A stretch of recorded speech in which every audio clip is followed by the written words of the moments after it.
And what a race we should have to show it off. It's the Monday night official Strength of Field.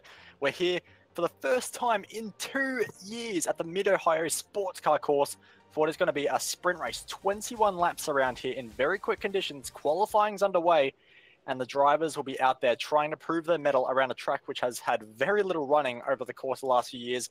But alongside me to cover it for tonight's race is Mr. Zachary Hanlon.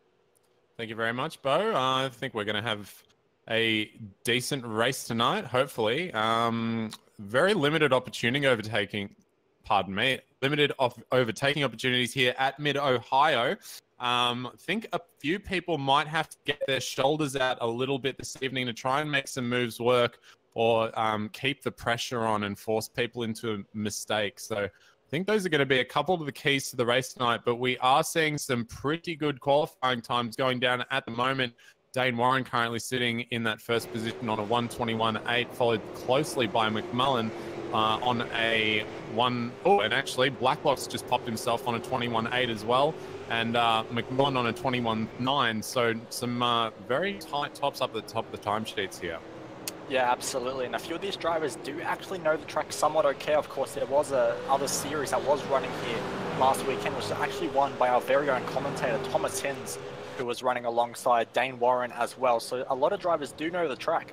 And one of the combos that was running was Sam Blacklock and Luke Harvey. So there are a few drivers, I should correct myself from the intro, that do know the course a little bit well, but who knows it even better than the rest. Dane Warren coming across the line to try and improve his time, and indeed he does, but by only a minuscule margin as he gets himself that pole position just by another 0.008 of a second. But will it be enough to hold off the likes of the rest of the drivers on laps out there at the moment? Very quick lap around here, so the laps do go pretty quick. But one driver that is on their second lap right now is Daniel Benefield. And Daniel is a driver we're much more used to seeing in a prototype rather than a ton-and-a-half V8 supercar. But with a high I rating, he's expected to be up the front here today as he gets a big slide over the elevation changes which do feature around this entire circuit the whole way through. Now into a very sweeping left, which heads into a never-ending right-hander, which is so much fun in a high downforce car like Benefield's used to, but you have to really muscle your way around in a V8 supercar. Gets the power down nicely, a bit of a wiggle, fighting it, 22.4 to beat, and it's only a 22.7, but good mileage there for Benefield. He's going to be starting from P13 at best. Yeah, Wayne Burke also chucked himself up into position number 3, just ahead of McMullen with a 1:29.927, just outing Marlin by 0.04 of a second there. He actually did that on his first lap and had a bit of a moment on the first part of his second lap, so he's decided to abort. We've got Brenton Hobson just coming through the final series of corners now, coming down through turn number 10 into 11, and then interesting braking zone into the carousel down here as he just gets a little bit taily and runs a little wide, just slightly on the apex there, but brings it back in, getting on the power nice and early and nice and smooth through there. He did a 22.4 last time, and that lap is not going to be counted. He must have gone off the track somewhere along that one there. Just having a look now at Mitchell Mcleod. He's finished his lap on a 1:22.1 and popped himself up into position. So very nice lap from Mitch there. But top 7 cars covered by 0.3 of a second at the moment, which is very impressive. Yeah, it's pretty close up the front, especially 5th to 7th place. That small little gap there, just under a tenth, and extremely tight for those guys. So any little margin you can find around here is going to be so crucial in qualifying, but unfortunately a lot of drivers have finished their 2 laps. One driver that hasn't, and in a slightly new look for this race, not sure if he was racing this skin last week, but Matt Morris in the Velocity Magazine racing car, which looks very, very nice. A new team who's only just recently hit iRacing, and they're already starting to make some pretty big moves, signing the likes of Morris, who is a very accomplished GT3 driver in the likes of the Oceanic Sprint Championship, but he also loves his fair share of V8 supercars, so good to see him out there having a run in a brand new livered car here tonight, Zach. Yeah, it's a pretty nice looking car, and it's always good to see some new teams getting involved in the sim racing community. We always like seeing new cars and new sponsors on the cars as well, so always good to see that. He's getting very, or not very, but a little out of shape, just coming through Thunder Valley here, and Will he be able to keep it nice and tight coming through the carousel? Pretty good looking line there. You want to kind of keep it on that dark concrete. That's where a lot of the grip is. You want to have the outside tires there. He's going to come across the line very nicely, and he improves on a 122.855, which is going to put him in 20th position. So still a fair way down the field, but Matt Morris doesn't mind getting his elbows out and racing a bit, so he can definitely move up the order from there. But qualifying has now concluded, and Dane Warren is going to take us away on the first row of the grid with a 121.805. He's going to be joined up there by Sam Blacklock. Wayne Burke and Marlon McMullen are going to start from row number 2. Mitchell McLeod is going to start from P number 5, joined by Luke Harvey. Kurt Stenberg starting out of P number 7. He'll be alongside Michael Taliancic, with Brett Loxton and Emily Jones rounding out the top 10. Yep, Thomas Hins will be kicking things off tonight from P11 on the grid, and he has Cooper Webster for company on the 6th row of the grid. Brenton Hobson, who is streaming this race on Twitch at Hobbo88, he'll be starting from P13 to cheer him on, and he's got Daniel Benefield alongside him, with the returning Michael Cracknell in rounding out the top 15 half of the grid. Jamie Kunai in P number 16 with Christian Hinton, Steve Jansen, James Mackay, and Matt Morris rounding out the top 20. And then we've got Brian Borg, Desmond Harberger, Craig Jones, Will Dodd, Scott Sislowski, and David Kinmond will start from the back of this 26-car field. And something interesting to note as well, the cars that are in the second half of the field, not so much the second half, but from about Michael Cracknell onwards, so basically from 16th, 15th, 16th down, they're going to have to actually start around the corner. So those guys are going to have to...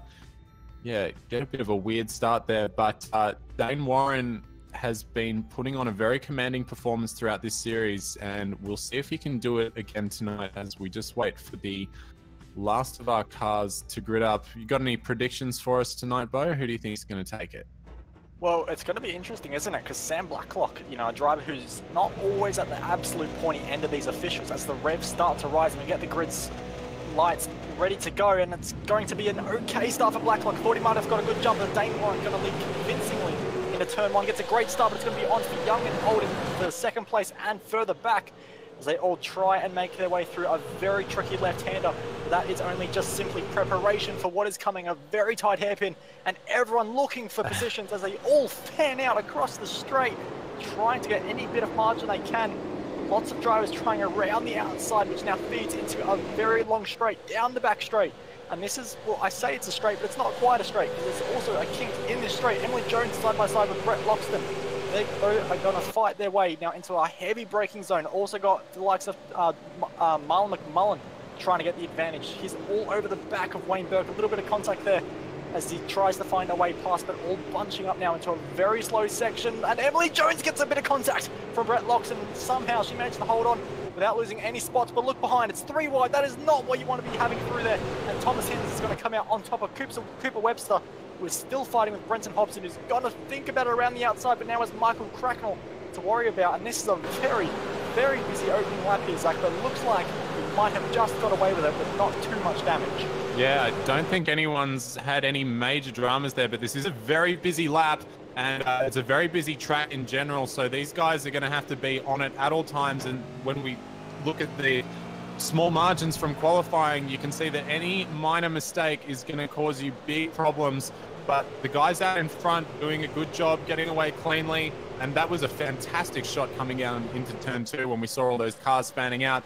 Marlon McMullen just having a look down the inside of Wayne Burke, but has decided that he's not going to go through with that one. And Jamie McKnight as well, just trying to get past Daniel Benefield, or actually just defending from Benefield there slightly. And now getting a bit of a run on Michael Cracknell. He's gotten a really nice exit out of there, and he's going to be looking to make a move down into turn 4, which is probably the prime opportunity for overtaking, but he's just a little far back, and Michael was very nice on the brakes there, so not able to do anything there. But yeah, everyone doing a really nice job, with the exception of Jones and Loxton having a little bit of a bump there. Everyone else seemed to get through very cleanly.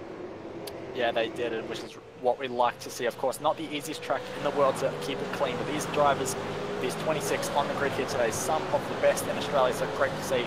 They've all managed to keep on track and make a very exciting 19 laps remaining. It's a very, very quick race here today.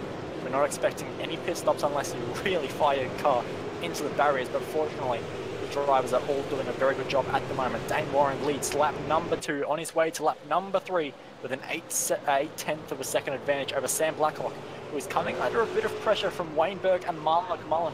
And we've got an accident in the back.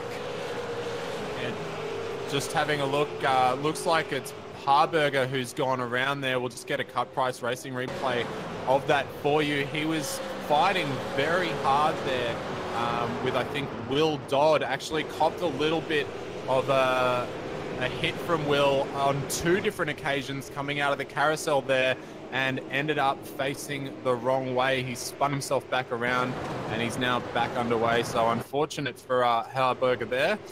He's gonna have a long way to make up on the rest of the field. He's probably about 7 or 8 seconds off the back of the field now. Oh, a couple of other cars. Yeah, Christian Hinton. Oh no, Christian Hinton got taken there. And Will Dodd coming through that accident had massive contact there. But yeah, Will... and it's still not honest. Now Thomas Hinton and Cooper Webster are still fighting. The action is absolutely kicked off on lap number 3.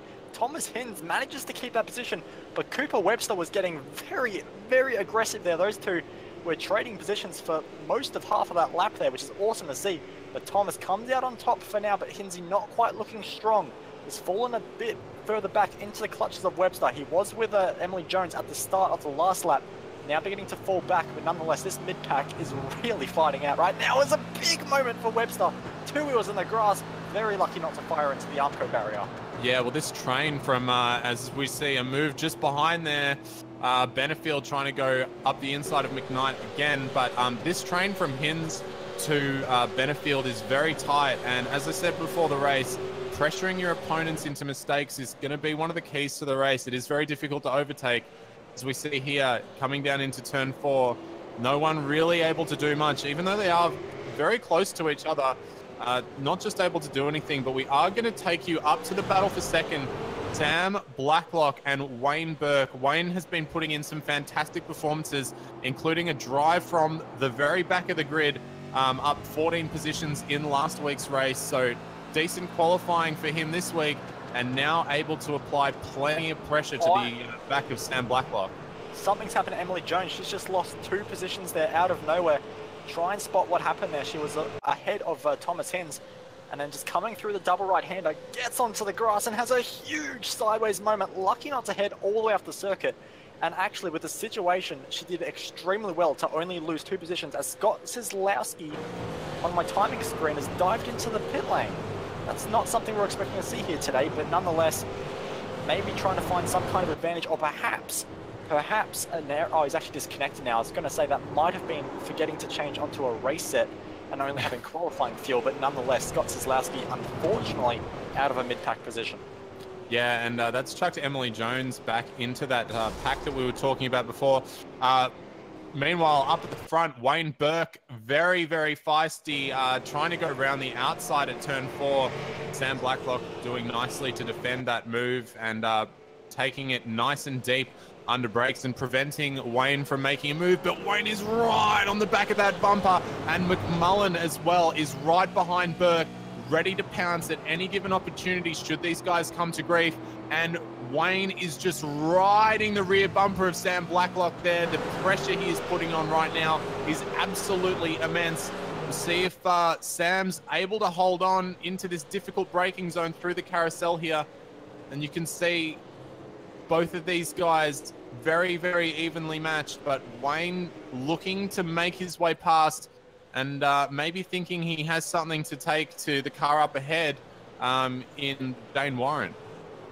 Yeah, potentially. And if you're going to get to past Dane Warren, or you're going to make an attack on Dane Warren, you've got to get past Blacklock very, very soon, because on that last lap, that was a huge advantage in the favor of 7/10 of a second for Dane Warren ahead of Sam Blacklock. So Blacklock not quite showing the pace he had in qualifying compared to Warren. One of the All-Star Motorsports guys did say Warren didn't quite get the perfect lap hooked up in qualifying, and perhaps he is beginning to prove that, building a nice margin as we've seen him do so many times this season, and making a nice gap ahead of Blacklock, Burke, and McMullen, who, of course, let's not forget, McMullen is a key player in this championship fight, as Wayne Burke trying alternative lines to get past Sam Blacklock, and he almost got an overlap there. And I think with a track that it is as difficult as it is to pass, such as Mid-Ohio, you are going to have to get creative. You are going to have to try different lines. And like you said in the intro here, Zach, you might even have to get the elbows out.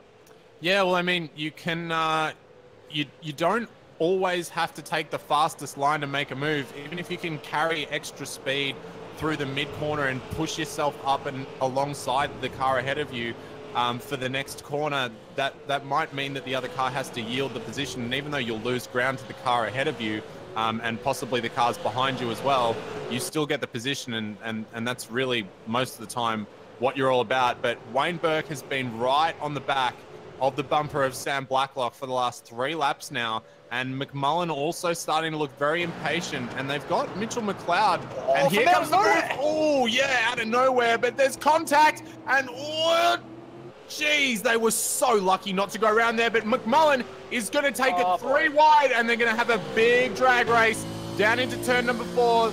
Wayne tucks back in, but McMullen's got the inside line. Is he going to fire it in deep and take them both, or is he just going to go for Burke? It's very, very tight, and there's a tiny little bit of contact maybe, but they all make it through, and actually McMullen can see he can push it and take the inside line here. Very nice, but Wayne keeping it tough around the outside. So good hard racing from all 3 of those guys there. But as we were just saying before, Mitchell Mcleod's catching these guys, and that little battle there has caused him to catch right back up. And we've also got the strong Luke Harvey and the ever consistent Kurt Stenberg sitting just behind them as well. So these guys are going to have to sort themselves out pretty quickly unless they want to turn this little 3-car pack into an 8-car train. A wise man once said something about looking a stamp and sending it, and unfortunately Wayne Burke, I think, sent it to the wrong postcode. He was nowhere near making the corner. Very opportunistic, but amazingly almost pulled it off, and somehow Sam Blacklock did not get turned, but we'll see if he's as brave on this lap. A lot further back, I think all these guys just going to stay single file, but how amazing was that to see all 3 of those guys going 3 wide down this back straight, which is not a back straight in the slightest, and going as hard as they possibly could into the braking zone. But nonetheless, this has allowed Dane Warren to pull out a huge lead now of 4 seconds, and like you said, bring Mitch Mcleod now into it, as now I saw that in the corner of my eye, as out of nowhere Wayne Burke trying so desperately to throw it up the inside of Sam Blacklock in places where he doesn't quite have an opportunity. I think he's overdriving a little bit, and you know, he's going to get the elbows out, we know that, but I think he's getting a little bit too much out of the car at this point. You can see that they're sliding over the crest. I think he just has to rein it in a little bit, not be so aggressive, because you can see they are slowly building a little margin over McMullen, who, you know, is just trying to take advantage of opportunities that come his way, now having to hold back Mitch Mcleod. But Wayne Burke really just has to settle down a little bit and really just focus on hooking up an entry to the corner, hook up the middle of the corner, and then if he can get the exit right as well, he can have a shot at Sam Blacklock. You can see that Sam not so strong in these very fast parts at the start of the lap. You can see Wayne just closing in a little bit. Sam couldn't quite get the car turned in as he would like onto the exit, and he's not going to be quite close enough, but we've seen Wayne come from further back. Sam knows that, defends the inside, and this could go on for young and old down the back straight. Yeah, well, Sam doesn't seem to be as confident under brakes as Wayne. Wayne was very late on the brakes into turn 4 last time. That's how he got up so up to the side of Sam so easily. I don't think he actually expected that to happen, but he's got good overspeed here. Drives to the outside and goes very late under brakes, and he's going to try and go around the outside to give him the inside for the next corner. And that is a beautiful move by Wayne Burke. And McMullen's going to try and make an opportunity out of that as well. But Sam has the preferred line coming into turn number 6 there and will retain 3rd position. But beautiful move by Wayne Burke there. And it will be interesting to see. There are now 5 or 6 cars in this train here. And I fear that the first 3 of them, considering we're not pitting this race, might be using up their tyres a little more than they want to. And we could see the likes of Mitchell Mcleod, Luke Harvey, Kurt Stenberg, Michael Talianstich, Brett Loxton. We could see those guys maybe putting it up towards Wayne Burke and Sam Blacklock and Marlon McMullen towards the end of this stint. Yeah, I think you're absolutely right, because you saw there out of that final corner, Wayne Burke, Sam Blacklock, all getting all kinds of squirrely, as McMullen looking very aggressive. Does he think about it? Does he go for it? Of course he goes for it. Up the inside, doesn't quite get it, makes contact with the 18 car, who somehow holds on to it. He's drifting the whole way around, which has hurt his exit considerably, so McMullen will probably still push on here. And indeed he does, right up under the rear wing of the Trans-Tasman racing car, pulls out, mows over some caution cones. Those poor things, has the inside. Can he get the job done? And more importantly, can Sam Blacklock hold it around the outside and get the inside for the next left? He does. And they're going to make contact. McMullen off. That is your championship leader, losing a whole bunch of spots. He's been dumped. Position number 8. That is a disaster for McMullen. He's now got Brett Loxton behind for company. And now Sam Blacklock, does he have any damage to the car? I would hope not, because Mitch Mcleod is going to be very, very racy. Yeah, and Sam's been using up a lot of his tyre as well, and would have heated up his guys from having that contact with McMullen before. I think that contact that they had in turn 5 there was pretty unfortunate. Doesn't really look like they hit that heavily. It could have been some sort of net Cody issue which caused Mullen to fly off Sam's block so heavily, but nonetheless he'll have to make up those lost positions. And now Mitchell Mcleod looking very, very keen to get past as well. But this is a bit of saving grace for Wayne Burke, as Wayne now has a bit of an advantage over these guys and can maybe start conserving his tyres a little bit more, getting those temperatures back down and just getting into a nice settled pace. But yeah, this train is definitely going to be pushed along by Marlon trying to come back through. And he's probably also going to bring Michael Talianstich and Brett Loxton up to the back of these guys as well. Yeah, well, you might have just saw in the background there that Talianstich actually just left McMullen go as easy as you like. Of course, don't forget these guys are teammates, but it might not have worked, as Talianstich almost opened the door for Brett Loxton there. But Talianstich was in no mood to fight McMullen, knows he's got the better pace of the two here today, and lets McMullen chase down Kurt Stenberg, who's doing a fantastic job. And he's having a real upward turn of pace in these officials of late, all over the back of Luke Harvey, who of course is in this pack, led by another Trans-Tasman car of Sam Blacklock. So the TTR cars all very, very close at the moment. For your race leader at the moment, it's a 5.5 second lead. So Wayne Burke, who's now been released from that battle pack, still not making too many moves and not really gaining any time. So we'll have to wait and see if Dane runs out of tyres or the like.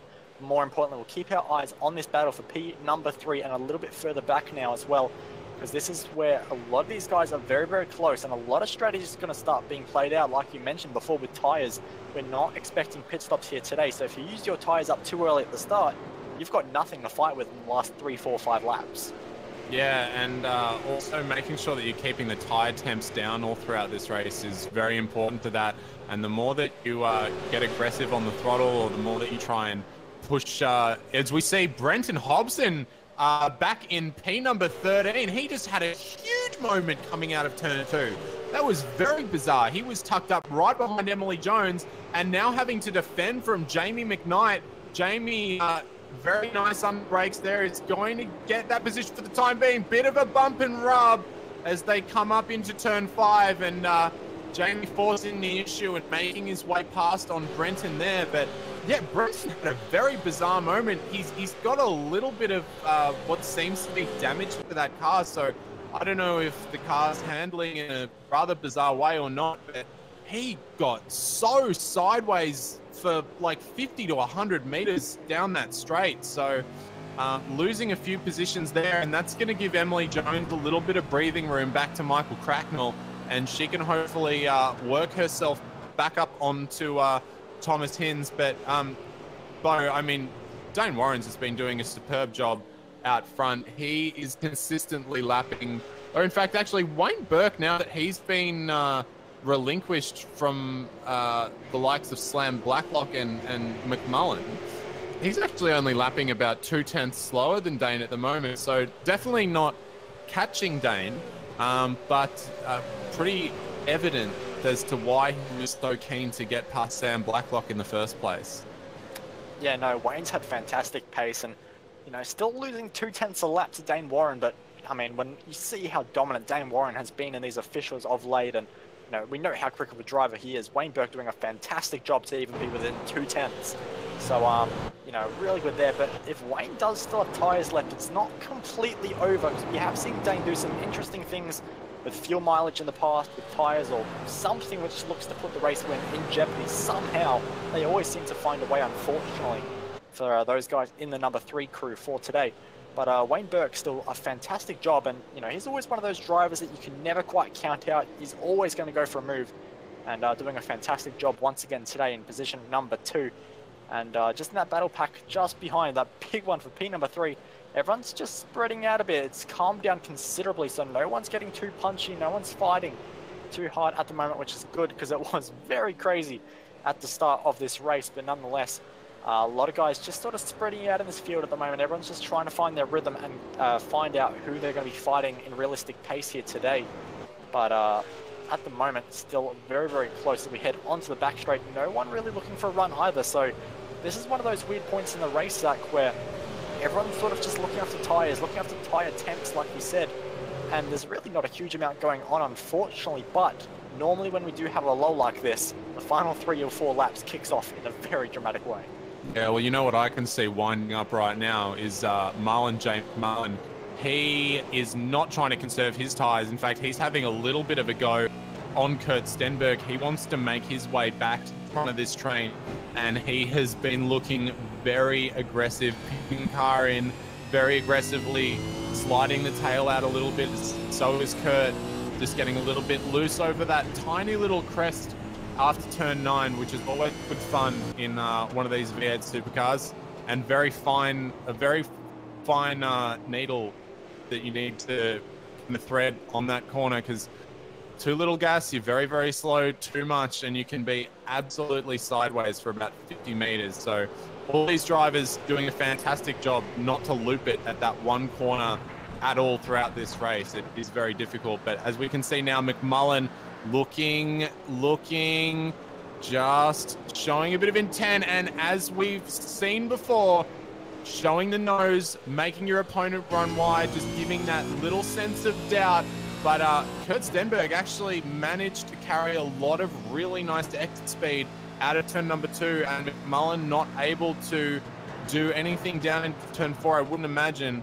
So he's going to have to trail around for a couple more corners. But as we can see, McMullen just trying to pressure his opponents into making a mistake. And you can see again, just taking the line and making Kurt doubt whether or not he's actually just going to stick the car there and have an accident with him, or if he's just playing silly.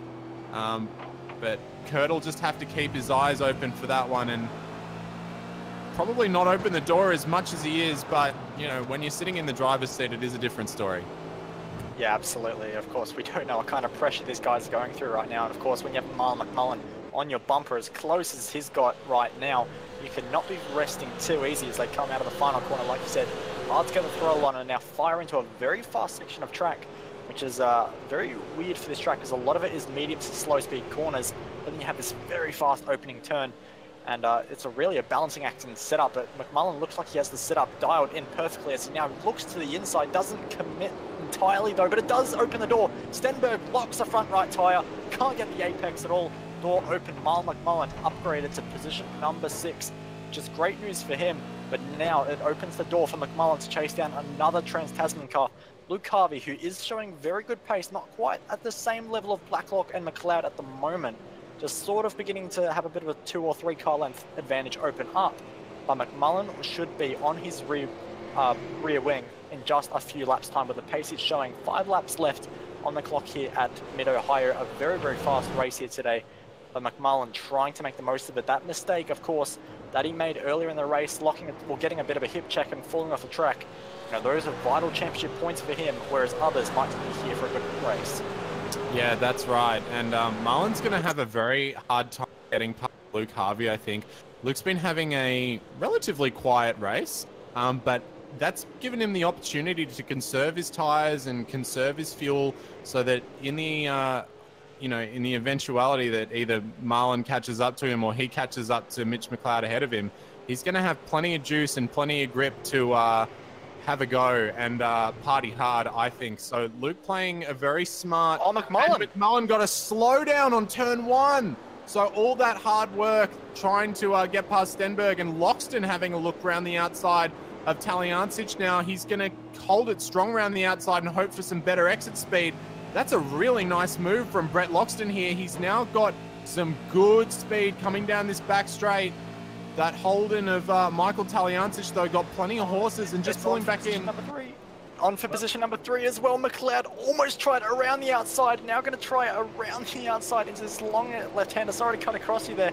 But Mcleod really, really applying pressure now onto the back of Sam Blacklock. And he has marked his intentions now as we go back to Brian Borg and Christian Hinton, who are going side by side down the back straight. These guys fighting it out over position number 21. And looks like Christian Hinton doesn't quite have the straight line speed, but he's definitely got the braking performance, but can't quite get the job done. And Brian Borg cuts the nose across. Oh, and Talyancic has made a mistake coming out of turn 9, and Brett Loxton is going to go down the... He's going to go around the outside, and there's contact. A little bit of contact as they come into the carousel. Brett Loxton has the preferred line. He runs Michael Talyancic wide, and he's going to have to concede that position. And he's got Cooper Webster on his tail now as well, who got a very nice exit out of the final corner. And if he can get a nice run through turn 1 and carry some speed, as Michael's run a little bit wide there. So Cooper Webster, and he's sideways, very sideways, and Cooper Webster surely is going to fire it down the inside at turn number 2 and take that position away. And Thomas Hinz might even consider it as well, trying to follow him through. Thomas is going to have a very nice run, but Cooper Webster and Michael Talyancic are going to run side by side down into turn number 4. As we saw last time, Talyancic has some good horses under the bonnet of that Holden there. He's going to have to tough it around the outside. That'll give him the preferred line for turn 5. And we'll see if Cooper Webster can just make it around the outside. Talyancic runs wide. There's a hit. And Talyancic loses out big time. I mean, Cooper Webster ran a good line there, and Michael just came in a bit too hot and wide. So I think he kind of paid his own price there. We'll jump back up to the battle for 3rd, because Sam Blacklock is under immense pressure still from Mitchell Mcleod, and Mitchell getting very deep into the carousel there, almost going into the back of Sam Blacklock. And as we can see as well now, Luke Harvey, who's been conserving his fuel, conserving his tires, and conserving his mind, is back on to these guys as well, and he's going to have something to say about who's going to be sitting on the 3rd spot of the podium tonight. Yeah, and it's all in the question marks right now, because Mitchell Mcleod, look at that, left, looking right, looking left, and there's going to be to the back bumper of the Trans-Tasman racing car. Sam Blacklock not looking comfortable right now, might have used those black Pirellis or whatever, Dunlop tyres. I know my manufacturers correctly. He's using his tyres way too much, and Mitch Mcleod is looking so racy right now, but Mitch can't afford to get too racy with the first Trans-Tasman racing car in front of him, because Luke Harvey is right behind, and one little slip up from Mcleod, and that's going to open the door for Luke Harvey. And of course, those two are going to work together, Blacklock and Harvey. If they can get 3rd and 4th place, they will absolutely try and do that. But Mitch Mcleod, you know, I would not want to be in between those two cars right now. 2 laps left on the clock. Dane Warren still with a huge lead over Wayne Burke. That's looking like it's going to be settled. One thing that isn't settled, though, is Mitch Mcleod's car out of that hairpin. Now firing it down into the final few corners. And this is where he really has to get underneath the rear wing of Sam Blacklock. Because if he lets Sam get a bit too much margin here, then he has no advantage heading into the hairpin. So what Mitch needs to do, get as close as he can, not disappear. He's back, thankfully. But for Sam Blacklock now, he has to get this turn 1 right, has to get the apex, and he does. Doesn't get into the grass too much, good. That doesn't give Mitch an opportunity into the hairpin unless he's extremely brave. But Sam still takes a defensive line when he didn't quite need to, and you can see that allows Mitch just to close in a few more car lengths. Sam defending when he doesn't exactly need to, and that's going to hurt his exit just a little bit, but Mitch isn't going to be close enough this time around. Of course, the wind speeds here today aren't too powerful, only 18 kilometers an hour, and they're heading in the favor of these cars, so no slipstream advantage for Mitch, but look how close he is now, Zach. Yeah, they are very close, and he's going to try and have a little bit of a dive up turn 5. that again is probably just showing the nose and making Sam a little unnerved and unsure of what Mitch is actually going to do.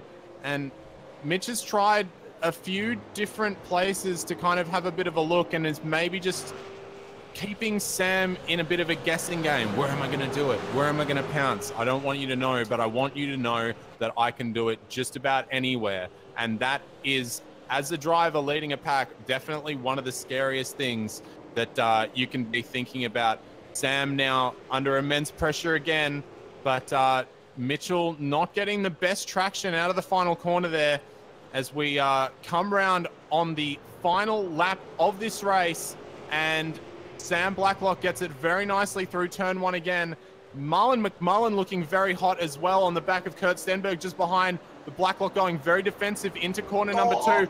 There's a little bit of a rub and a bit of an up and under, and there's a little bit more of a rub on the exit. Oh no, they've been, that's a shame. And now Luke Harvey. Luke Harvey has a fantastic run, and it's going to be a Trans-Tasman car remaining in 3rd position for the time being, but it's going to be the different one of Luke Harvey. Mitch tries to get the move done. He wants that 3rd so badly, but it's not going to be done as Luke Harvey. He overcooked it. Oh no, that's so sad. He was almost there, but Luke now, I mean, Mitchell's going to have really hot tires, and he's going to have a really hard time through this next series of corners here. This is where Luke Harvey really has to concentrate and hit his marks and make sure that he gets a good exit through this corner. It looks pretty good, but I don't think it's going to be enough. If anyone's going to do something here, it's going to be McMullen. But Dane Warren rounds the final corner in a big drift and a big lead, and he takes home the race at Mid-Ohio. Very well done. He's followed by Wayne Burke, and Mitchell Mcleod is going to round the final corner, followed by Luke Harvey, Kurt Stenberg, and Marlon McMullen in 6th. Brett Loxton's going to take home 7th. Cooper Webster, Thomas Hinz, Sam Blacklock, after that incident on the final lap, coming home in position number 10. Yeah, we'll get a CPR kart racing replay up on screen now. And, well, we knew something was going to happen. We knew there were going to be fireworks. You did say it. Yeah, exactly. And unfortunately, the two just came together on the exit. And you know, I think Mitch was going to be able to give Sam enough room on the exit, but just before they got on the power, Mitch, of course, trying to get the run, just had the smallest, the tiniest little wiggle, and that just put him offline, and that was the tap that sent Sam Blacklock around and spinning into the gravel infield. And that's a big shame for Sam, who was doing such a good defensive job. But, you know, that's very much hard racing. Of course, you are going to put the blame on Mitch Mcleod, but that little bobble just as he began to put the power was definitely what caused the contact. I think he would have been okay, but unfortunately for Sam Blacklock, it ended in him spinning. Yeah, well, I mean, the adrenaline's high, isn't it? And, you know, sometimes the right foot just becomes a little heavier than it normally is. And I think if we did have post-race penalties, Mitchell probably would cop something for that. But, you know, that's hard racing, and it wasn't as if he had just been, you know, it wasn't as if he had just gotten up to him on the last lap and he was making a last-ditch attempt. I mean, he had been there lap after lap after lap for a long, long time. So, yeah, I mean, one of those things that happens when you race, and it's unfortunate for Sam, but, you know, he has had a pretty good season. I mean, he had a pretty controversial 3rd place a couple of weeks ago, didn't he? So, you know, what goes around comes around eventually. And they'll go out next time and have a bit of fun with it, and hopefully not hold too much of a grudge against each other, because that was some pretty hard racing there, and it was definitely good fun for us to watch. Yeah, absolutely. And at the end of those 21 laps around Mid-Ohio, for the first time since 2016, we have a new winner. It was Ethan Grigalt for 2 years, but now it's Dane Warren who takes the victory by 7.5 seconds in the end from Wayne Burke, who did a fantastic drive to get past Sam early on and try and close in on Dane, but unfortunately he was not able to. And Mitch Mcleod getting a slightly controversial 3rd place of his own, and Luke Harvey and Kurt Stenberg for Trans-Tasman Racing do at least get 2 TTR cars in the top 5. Marlon McMullen, Brett Loxton, Cooper Webster, Thomas Hinz, and Sam Blacklock, who was dumped on the last lap, round out the top 10. Yeah, Emily Jones had a bit of a quiet race down there in P number 11, although she made, looks like she made it past Michael Taliancic in the dying laps of that race. Michael Taliancic was followed by Jamie McKnight and Michael Cracknell, who came home in 14th position. Brenton Hobson, after having a huge moment out of turn 2, losing all those positions, finally ended up in 15th place, followed by Steve Jansen in 16th. Matt Morris did indeed work his way up a couple of positions into 17th position from 20th, and Daniel Benefield went down slightly from 14th into 18th position. Craig Jones made his way up into 19th. David Kinman finished in 20th position. Christian Hinton, 21st. James McKee in 22nd. Brian Borg having a very quiet race down there in P23. Desmond Harberger still on the, I guess he was the last of the remaining runners in the race after being spun very early. And the 2 DNFs were Will Dodd and Scott Sislowski. Now, I got to admit, Bo, I was sounding very optimistic before this race started, but inside I was thinking that we might not have had much of an exciting race on our hands, but that one definitely surprised for the better. Yeah, absolutely. This series never really seems to disappoint, does it? It's always provided really close races, and the final few laps in this series always seem to kick off with some kind of battle. Always tends to be around the pointy end too, which is fantastic to watch. And, you know, a bit of controversy here and there is always nice as well. But once again, another good race. Don't need strategy or pit stops in this race to make it exciting, which is fantastic to see. But next week, we are going to have a little bit of strategy because it's going to be a very long one. It's going to be 40 laps around the Phillip Island circuit, which is going to be high speed, high entertainment, and it's going to be a fantastic watch. You do not want to miss that one at all. But from us here at V8 Online, on behalf of myself and Zach, thanks for watching, and we'll catch you next time.